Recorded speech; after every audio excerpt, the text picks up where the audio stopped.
बिस्मिल्लाहिर्रहमानिर्रहीम। अज़ीज़ तलबा, आज हम अकामोडेशन के हवाले से डिस्कस करेंगे। अकामोडेशन आसान ज़ुबान में हम कह सकते हैं रिहाइश।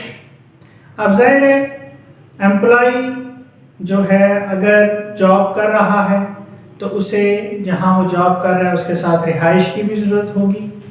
तो उसमें होता ये है कि दो बेसिक ऑप्शंस मौजूद हैं एम्प्लॉयर के पास। एक तो ये होता है कि वो एम्प्लॉय को अकामोडेशन अलाउंस दे देता है, यानी कि कैश की सूरत में उसे वो नकद अदायगी कर देता है और उसकी एम्प्लॉय की अपनी मर्ज़ी होती है वो जहाँ पे भी जो है वो मकान लेकर उसमें रिहाइश इख्तियार कर सकता है। तो इसे हम कहते हैं अकामोडेशन अलाउंस। अब अगर अकामोडेशन अलाउंस उसे कैश की सूरत में दिया जा रहा है तो ये टोटली टैक्सेबल होता है, यानी कि जितने भी पैसे जितनी भी रकम उसे वसूल होगी एम्प्लॉय को, उस सारे पर एम्प्लॉय को टैक्स देना पड़ेगा। वो अमाउंट कम है या ज़्यादा है इससे कोई फ़र्क नहीं पड़ता।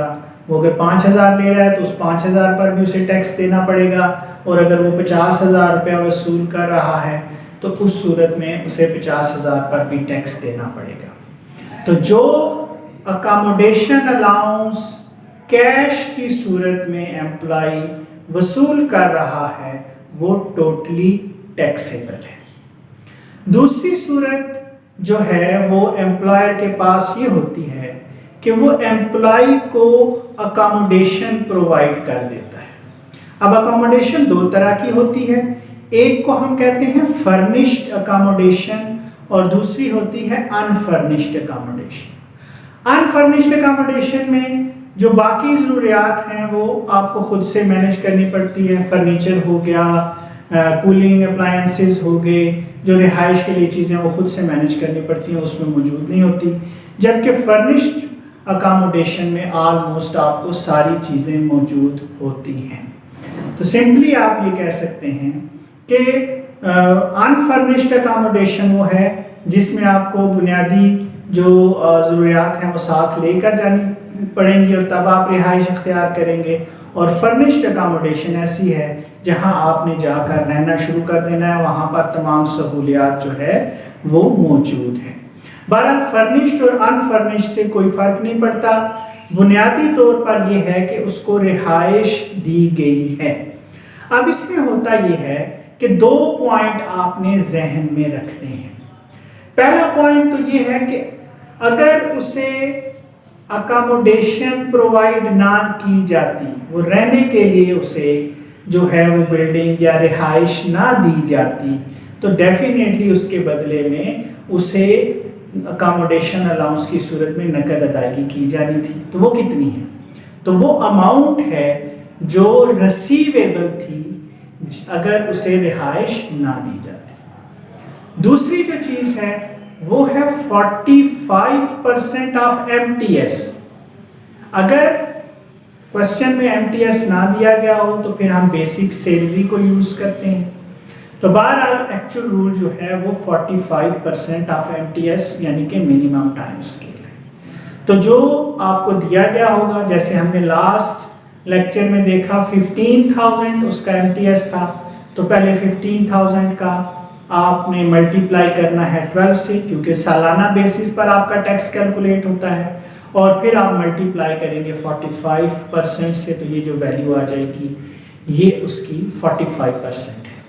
अब दोनों वैल्यूज़ को जो उसे रकम दी जानी थी अगर उसे रिहाइश ना दी जाए, और दूसरी जो 45% ऑफ MTS बन रहा है, इन दोनों में से जो रकम ज़्यादा होगी, whichever is higher between 1 and 2, दोनों में से जो रकम ज़्यादा होगी वो उसकी टोटल सैलरी में जमा हो जाएगी, यानी कि वो टैक्सेबल है।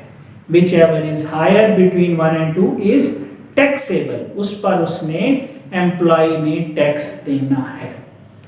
तीसरी, ये जो 45% है ये बेसिकली बिग सिटीज के लिए है, जो बड़े शहर हैं, रावलपिंडी हो गया, फैसलाबाद हो गया, मुल्तान हो गया, बहावल, ये बड़े शहर कहलाते हैं।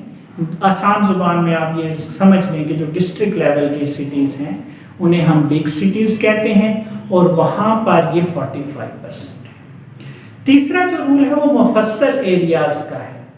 मुफस्सल एरिया से मुराद स्मॉल सिटीज़ हैं, other than big cities. Big cities के अलावा आप कहीं पर भी हैं तो वो मुफस्सल एरिया कहलाएगा। और यहाँ आपका 45% के बजाय 30% ऑफ MTS होगा। बाकी रूल वही रहेगा।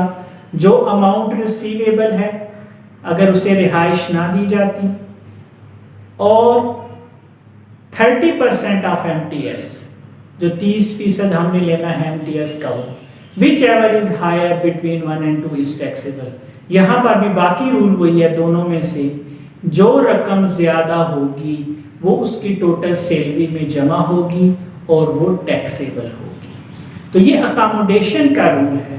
बेसिकली 2 पॉइंट्स ध्यान में रखने, अगर उसे अलाउंस कैश की सूरत में दिया जा रहा है अकोमोडेशन अलाउंस, तो वो टोटली टैक्सेबल है, कोई रूल अप्लाई नहीं होगा, वो सारी की सारी रकम उसकी टोटल सैलरी में जमा हो जाएगी। और अगर उसे रिहाइश दी जाती है तो फिर आपने ये ध्यान देना है कि उसका सिटी कौन सा है। अगर वो बिग सिटी में है तो वहाँ रूल अप्लाई होगा 45% ऑफ MTS, और अगर वो बिग सिटी के अलावा किसी भी सिटी में है, किसी भी एरिया में है, तो फिर 30% ऑफ MTS होगा।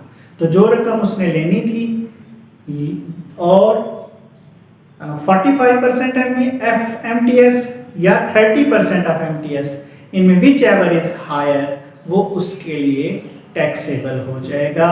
तो ये हमारा अकोमोडेशन का रूल हो